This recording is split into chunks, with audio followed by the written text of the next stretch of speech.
my school was very accounting focused. And while I had taken accounting courses, I knew it was not for me. I always wanted to do something, more strategic and business oriented. And frankly, I wasn't getting A's in accounting. Okay. So I feel like a lot of my peers in classes around sophomore year, you do have to choose your specific major within the business school.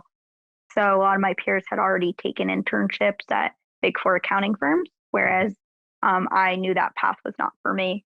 And I was exploring more corporate finance roles.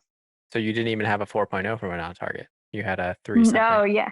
Yeah. Okay.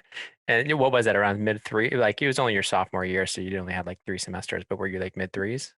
Yeah, I would say it was like getting B plus A minuses, but definitely did not really excel in college courses until my junior and senior year when I was only taking finance classes and when I like became obsessed almost with finance. So then you're like Wall Street Oasis every day, all day. Just kidding. Oh yeah.